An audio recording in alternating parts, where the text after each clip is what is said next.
Hello everyone, welcome back to my YouTube channel. कैसे हैं आप लोग? आई होप सब अपनी एग्जाम की प्रिपरेशन कर रहे हैं, क्योंकि अभी आपका एग्जाम जो है आने वाला है। आज है 11th ऑफ नवंबर और आपका एग्जाम शेड्यूल्ड है 11th ऑफ दिसंबर को, जहां तक मुझे याद है। तो आपके पास ऑलमोस्ट एक मंथ अभी बचा हुआ है। जो भी आपका है बूस्ट करने के लिए आप अपनी जो किस तरह से स्ट्रेटेजी यूज कर रहे हैं एग्जाम के लिए, या आपने अभी तक कितना पढ़ लिया है, क्या रिवाइज करना है आपको, या जो टॉपिक आपने नहीं पढ़े हैं, या फिर कुछ ऐसा कंटेंट है जो आप सिर्फ एग्जाम के टाइम पे पढ़ेंगे या उससे कुछ टाइम पहले पढ़ेंगे तभी आपके लिए बेनिफिशियल रहेगा। ये सब चीजें आपको ध्यान में रखने की हैं और इन्हीं सब चीजों पे हम डिस्कस करने वाले हैं। खासकर ये वीडियो उन लोगों के लिए है जिन लोगों ने अभी एग्जाम को फिर से एक जो है मौका दिया है कि हम अभी एग्जाम के लिए वापस स्टार्ट कर रहे हैं, जिन्होंने बीच में प्रिपरेशन छोड़ दी थी।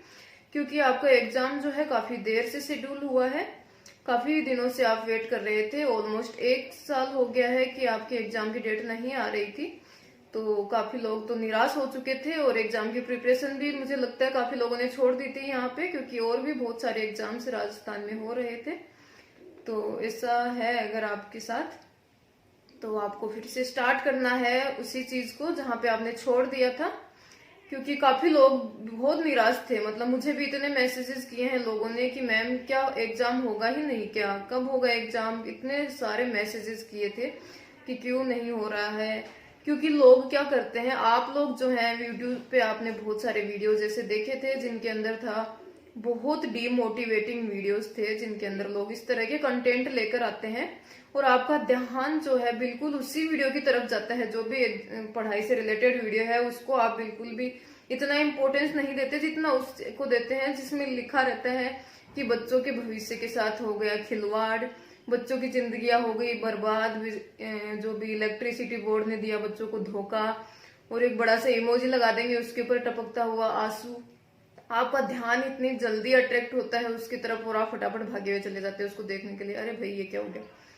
तो ये सब हो गया था, काफी लोग जो है इसके बहकावे में आ गए थे और बिल्कुल सोच लिया था कि एग्जाम नहीं होगा, क्योंकि शेड्यूल नहीं आ रहा था, कोई डेट भी नहीं आ रही थी, ना ही किसी तरह की कोई इन्फॉर्मेशन थी। लेकिन उस टाइम भी मैंने कहा था आपको कि आपको डिमोटिवेट नहीं होना है ऐसी चीजों से। एग्जाम की डेट जरूर आ जाएगी, जैसे ही आपका कॉमर्शियल असिस्टेंट का एग्जाम होगा उसी टाइम पे डेट आ जाएगी एग्जाम की। क्योंकि ऐसा कभी नहीं है कि एक बार निकाल दिया है रिक्रूटमेंट और फिर एग्जाम की डेट नहीं आएगी। इसके अंदर काफी पोस्ट कम भी हो गई थी जेईएन इलेक्ट्रिकल में, लेकिन उसके हिसाब से भी आपको बिल्कुल डिमोटिवेट होने की जरूरत नहीं है। अगर आपकी प्रिपरेशन बेहतर है तो आप उसमें सिलेक्शन कर सकते हैं अपना। तो हमें क्या करना है, इस तरह के वीडियोस पे तो बिल्कुल हमें फोकस नहीं करना है। तो आप अगर इस तरह के कंटेंट देखना छोड़ देंगे तो वो लोग भी थोड़ा अपना क्वालिटी को इम्प्रूव करेंगे और आपके लिए एजुकेशनल वीडियोस जो भी बेनिफिशियल हैं वो लेकर आएंगे। तो यही सजेशन है मेरा आपके लिए, बाकी आपके ऊपर डिपेंड करता है। क्योंकि मैं भी अगर मेरा कोई एग्जाम होगा तो मैं भी मतलब होता था किसी टाइम तो भी यही काम करती थी।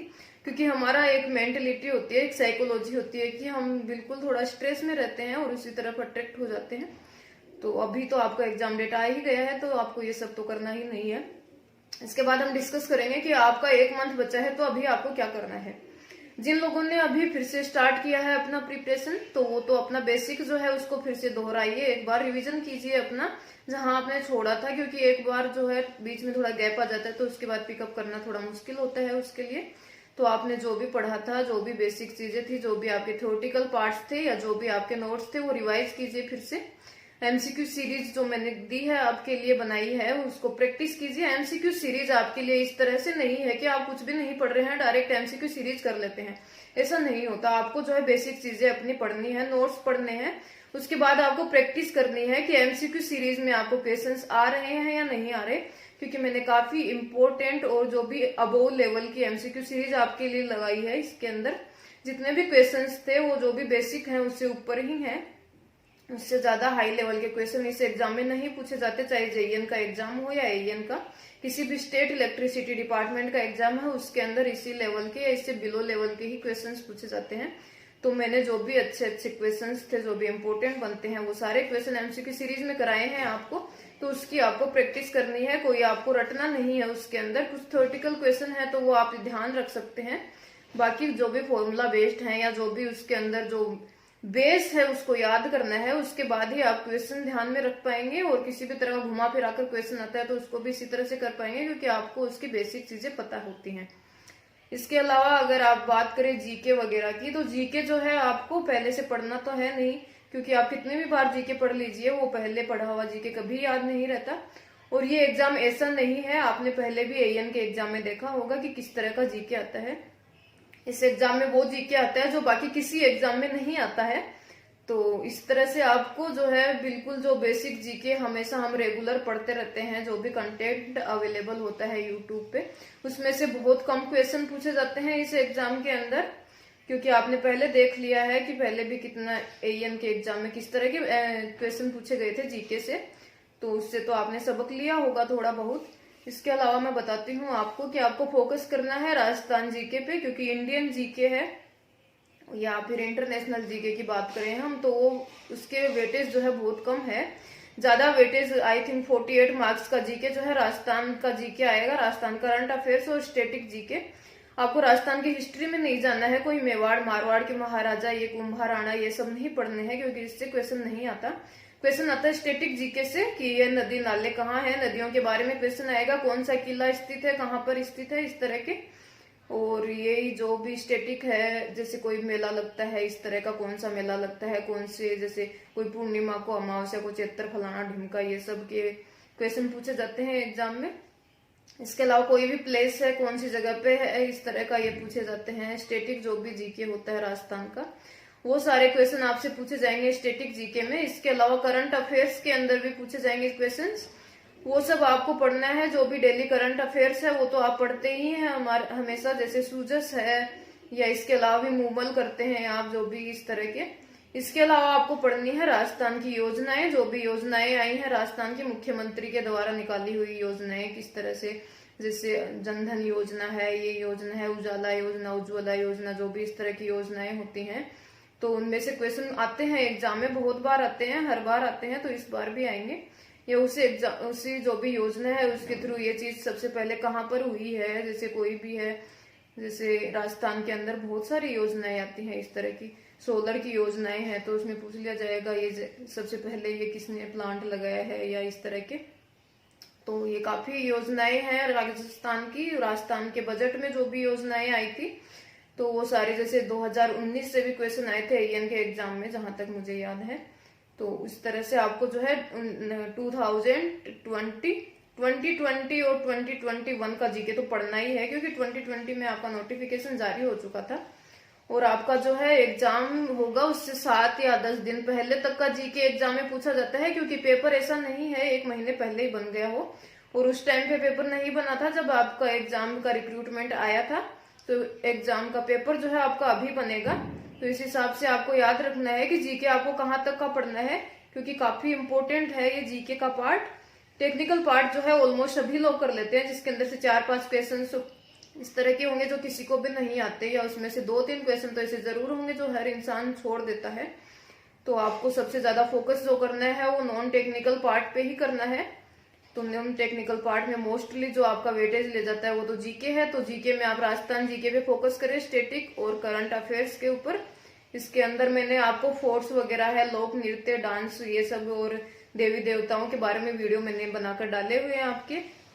इसके अलावा राजस्थान की जो भी योजनाएं हैं, मैं जो भी स्कीम्स वगैरह हैं, उन सब के ऊपर भी मैं एक वीडियो बनाकर लाऊंगी आप लोगों के लिए, तो वो देख सकते हैं। इसके अलावा आप यूट्यूब पे बहुत सारे अवेलेबल हैं इस तरह के लेक्चर्स, वीडियो लेक्चर्स, जिसके अंदर राजस्थान के जो भी करंट अफेयर्स हैं जो इम्पोर्टेंट है वो सब बताए गए हैं, तो वहां से आप पढ़ सकते हैं। इसके अलावा आपको जो है रीजनिंग हो गई, एप्टीट्यूड या हिंदी, इंग्लिश, इस तरह के, उसमें तो बहुत कम मार्क्स के, जैसे 10 आई थिंक 8 या 10 मार्क्स का एक सब्जेक्ट आएगा उसके अंदर, तो आप कर सकते हैं। बेसिक चीजें आती हैं उसके अंदर, जिस तरह से पैटर्न आपको पता होगा, किस तरह का पैटर्न आया था एग्जाम में। अगर नहीं पता है तो एक मैं पैटर्न पे आपके लिए वीडियो बना दूंगी कि किस तरह के क्वेश्चन आते हैं, हिंदी हो या इंग्लिश, इसके अंदर। और एप्टीट्यूड या जो भी है रीजनिंग आपका, उसके अंदर आपको पता है बेसिक एप्टीट्यूड रीजनिंग जो हर एग्जाम में पूछा जाता है। अगर गेट का आपने पढ़ लिया है तो वो आप कर सकते हैं। तो अपना क्या करना है, रिवीजन करना है। एक तो अपन को 1 महीने में क्या करना है, कोई नई चीज हमें नहीं पढ़नी है। इसके अंदर हमारे बेसिक कोर सब्जेक्ट हैं, वो वीडियो मैंने पहले ही बना के डाला हुआ है आपके लिए। वो कोर सब्जेक्ट ही आपको पढ़ने हैं इस टाइम पे, क्योंकि नई चीज हम पढ़ेंगे तो वो उसके बारे में पढ़ेंगे, एमसीक्यू करेंगे, क्वेश्चंस करेंगे, उसके बाद हम कंफ्यूज हो जाएंगे, दिमाग खराब होगा हमारा। ऐसा नहीं करना है। आपको जो भी नए टॉपिक पढ़ने थे वो पहले ही पढ़ लिए हैं आपने। जिन्होंने अभी स्टार्ट किया है वो पढ़ सकते हैं, अगर आपके वो लगता है कि आप पढ़ पाएंगे, क्योंकि 1 महीना भी काफी होता है आरवीएनएल जेई का एग्जाम क्रैक करने के लिए, तो मुझे जहां तक लगता है। तो आपको रिवाइज करना है, अपने सारे कंसेप्ट रिवाइज करें, थ्योरी रिवाइज करें, क्योंकि उसी में से घुमा फिरा के क्वेश्चन पूछे जाते हैं। फॉर्मूलाज रिवाइज कर लीजिए, याद कर लीजिए, क्योंकि कोई टिपिकल क्वेश्चन इस तरह का नहीं पूछा जाता जो फॉर्मूला याद नहीं है, या फॉर्मूला याद है फिर नहीं होगा आपसे, ऐसा तो मुझे नहीं लगता कोई क्वेश्चन आता है। डायरेक्ट क्वेश्चन पूछे जाते हैं। और जो भी इस तरह के सब्जेक्ट हैं जैसे सिग्नल सिस्टम है, माइक्रो प्रोसेसर, इन सब्जेक्ट से क्वेश्चन नहीं पूछे जाते। बिल्कुल 1 या 2 क्वेश्चन अगर किसी भी क्रिटिकल सिचुएशन में पूछा जा सकता है, क्योंकि ये हमारे बीटेक में सब्जेक्ट नहीं होते इस तरह के, तो इसके ऊपर फोकस नहीं होता है इन एग्जाम्स का। तो आप उनके ऊपर फालतू में अपना टाइम वेस्ट ना करें। बाकी पावर इलेक्ट्रॉनिक्स और एनालॉग जो भी है उसके बेसिक क्वेश्चंस मैंने करवाए हैं। उसके अलावा भी आपको बाहर से पढ़ना है तो जरूरी है पढ़ना, क्योंकि आप कहीं से भी कंटेंट मिलता है तो उसको पढ़ना जरूरी होता है। ये नहीं कहूंगी मैं कि आप मेरे वीडियोस पढ़ लीजिए और बस हो गया आपका। जहां से भी आपको कंटेंट अवेलेबल होता है वो हमें जरूर पढ़ना चाहिए, हमेशा, किसी भी एग्जाम की बात हो। लेकिन मैं यही कहना चाहूंगी कि आप जो अनइम्पोर्टेंट, जो भी इम्पोर्टेंट नहीं है सब्जेक्ट, उनके ऊपर अपना टाइम वेस्ट नहीं करें। जो भी फोकस करना है आपको वो इम्पोर्टेंट टॉपिक्स पे करना है, इम्पोर्टेंट सब्जेक्ट जो भी है उन पे करना है। और वो सारे मैंने बताए हुए हैं वीडियो को, जो भी 1 मंथ का स्ट्रेटेजी वीडियो मैंने पहले ही बनाया था, तो वो आप देख सकते हैं वहां पे कौन कौन से कोर सब्जेक्ट पे फोकस करना है अपन को। इसके अलावा आपको यही करते रहना है। और जब भी अपना टाइम आएगा एग्जाम का, उससे कुछ टाइम पहले मैं आपको फिर से एक वीडियो बना दूंगी जिसके अंदर आपको कौन सी चीजें मेनली ध्यान रखनी है एग्जाम लिखते टाइम, या एग्जाम से जस्ट 5-7 दिन पहले आपको क्या करना है, क्योंकि वही टाइम आपको डिसाइड करता है। कुछ बच्चे हैं जो सिर्फ पढ़ते रहते हैं, कुछ हैं जो अपनी अलग से स्ट्रेटेजी बनाते हैं और उसको फॉलो करते हैं। तो वो सब काफी मैटर करता है यहाँ पे, क्योंकि हम इसी तरह से पढ़ते रहते हैं और फिर एग्जाम में जाकर हमें पता चलता है कि अरे ये क्या हो गया, मुझे तो कुछ आ ही नहीं रहा है, या फिर मुझे अच्छे से क्वेश्चन सब नहीं आ रहे, या फिर मैं सेटिस्फाई नहीं हूँ अपने क्वेश्चन करने से किस तरह से जो मैंने किए हैं। तो वो सब आपको पहले ही डिसाइड कर लेना है, पहले ही सोचना है। 5-7 दिन के अंदर आप किस तरह से लिखेंगे, पेपर को देंगे, क्या क्वेश्चन किस तरह से आएंगे, वो सब भी आपको ध्यान में होना चाहिए, क्योंकि ये ज्यादा जरूरी है कि पेपर के बारे में पता होगी किस तरह का पेपर एग्जाम में आता है। या ये नहीं है कि कोई हमें पता ही नहीं है कि क्या पेपर में आएगा और हम जाकर यूं ही बैठ जाते हैं, वहां पे पेपर देखा तो पता चला ये क्या हो गया, ये तो मैंने सोचा ही नहीं था इस तरह का पेपर आएगा। तो ये हमें बिल्कुल भी ऐसी गलती नहीं करनी है और आप एग्जाम जो है अच्छे से क्लियर कर सकते हैं इसको, अगर आपका फोकस है इसके ऊपर। क्योंकि इतना टिपिकल सब्जेक्ट नहीं है ये कोई भी टिपिकल पेपर नहीं है जो आपको लगेगा कि अरे नहीं हो सकता इसके अंदर। और पोस्ट के नंबर ऑफ पोस्ट भी काफी अच्छी खासी हैं, तो अगर आप सीरियस हैं इसके लिए, फोकस्ड हैं, तो आप श्योरली अपना जो है सिलेक्शन करवा सकते हैं इसके अंदर।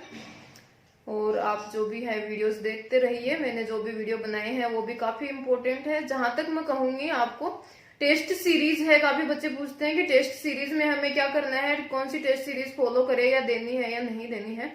बेशक आपको टेस्ट सीरीज जो है करनी है, लेकिन ये नहीं है कि आप टेस्ट सीरीज करें और उसके बाद अपने आप को डिमोटिवेट कर लें कि इसके क्वेश्चंस तो मुझसे हो ही नहीं रहे और उसके ऊपर ही लगे रहे, वो क्वेश्चन पढ़ते रहे। ऐसा नहीं करना आपको।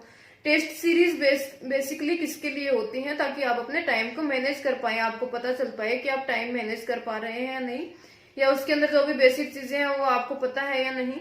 ऐसा नहीं है कि टेस्ट सीरीज नहीं हो रही है आपसे तो आपका वो बिल्कुल भी प्रिपरेशन नहीं है और आपका सब बिगड़ जाएगा, ऐसा बिल्कुल नहीं है।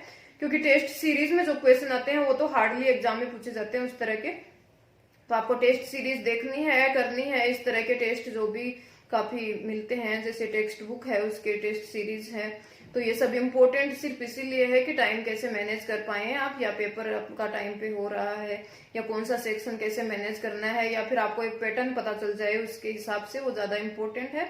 और आपको अगर उसमें मार्क्स नहीं मिल रहे हैं तो आपको बिल्कुल भी ऐसे बिल्कुल निराश होने की जरूरत नहीं है उसमें, क्योंकि आप सिर्फ अपनी प्रिपरेशन करते रहे। टेस्ट सीरीज के भरोसे बैठना बिल्कुल भी सही तरीका नहीं है, ठीक है। तो आप सिर्फ अपने 1-2 टेस्ट दे सकते हैं, या फुल टेस्ट जो भी आते हैं उसके अंदर वो दे सकते हैं। इस तरह से आप एक आइडिया लगा सकते हैं। बाकी वो कोई जरूरी नहीं है कि उसमें आपके मार्क्स नहीं आ रहे हैं तो पेपर में आपके मार्क्स नहीं आएंगे, क्योंकि वो दोनों बिल्कुल डिफरेंट चीजें हैं। तो ये आपके दिमाग से निकाल देना है। तो आज के लिए इतना ही कहूंगी मैं आपको, अपनी प्रिपरेशन जारी रखें, फोकस करें अपना, बिल्कुल भी जो भी है। अभी बिल्कुल शादियों का सीजन चल रहा है, मैं समझ सकती हूँ आप लोग भी काफी, आपके खानदान में, फैमिली में इस तरह के दोस्तों की ये सब है, लेकिन हमें ये सब में अभी जो फोकस नहीं करना है। अगर आप ज्यादा सीरियस हैं, बहुत अच्छे से अपना सिलेक्शन देना ही चाहते हैं, तो ये चीजें हमें अवॉइड करनी है इस टाइम पे, क्योंकि आपके लिए एक इम्पोर्टेंट है कि आपके लिए क्या ज्यादा मैटर करता है। ये सब चीजें बाद में होती रहती हैं, तो हमें फोकस इसी चीज पे करना है कि हम किस तरह से अपनी प्रिपरेशन जारी रखें।